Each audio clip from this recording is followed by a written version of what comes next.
এই মুহূর্তে বাংলাদেশের সবথেকে বড় দুশ্চিন্তা এবং ভয়ঙ্কর সমস্যা হচ্ছে হাম। মূলত শিশুরাই এই হামের সবথেকে বেশি ঝুঁকিতে রয়েছে।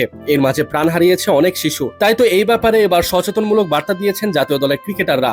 তানজিম সাকিব, শরীফুল ইসলাম, পারভেজ হোসেন ইমন ও রিশাদ একযোগে সবাই অনুশীলনের মাঝে দেশবাসীর কাছে দিয়েছেন সচেতনমূলক বার্তা। বিসিবির অফিসিয়াল সোশ্যাল মিডিয়াগুলোতে একটি ভিডিও পোস্ট করা হয়, যেখানে হাম নিয়ে ক্রিকেটাররা সবাইকে সচেতন করছেন।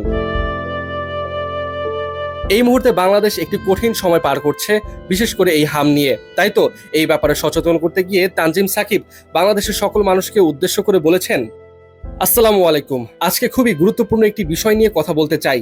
হাম একটি অত্যন্ত সংক্রামক রোগ, যা শিশুদের জন্য জীবনঘাতী হতে পারে। Prevention is better then cure. তাই আসুন আমরা একসাথে হাম প্রতিরোধ করি, হাম মুক্ত বাংলাদেশ গড়ি।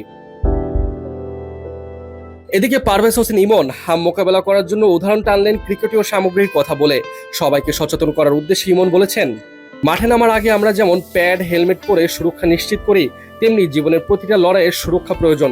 তবে আমরা সবাই মিলে এই হাম মোকাবেলা করতে পারি এবং একটু সচেতন হলেই হাম মোকাবেলা করা সম্ভব।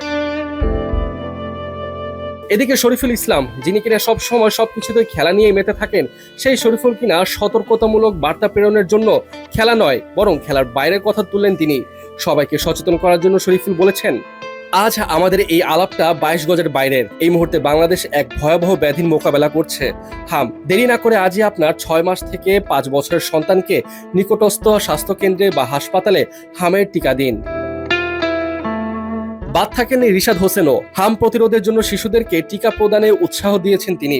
টিকার ব্যাপারে সবাইকে সচেতন করে রিশাদ বলেন, একটি টিকাই আপনার শিশুকে বড় ঝুঁকি থেকে সুরক্ষা দিতে পারে। বাংলাদেশে এরই মধ্যে দেশের 64 জেলার মধ্যে 58টি জেলায় হামের সংক্রমণ ছড়িয়ে পড়েছে।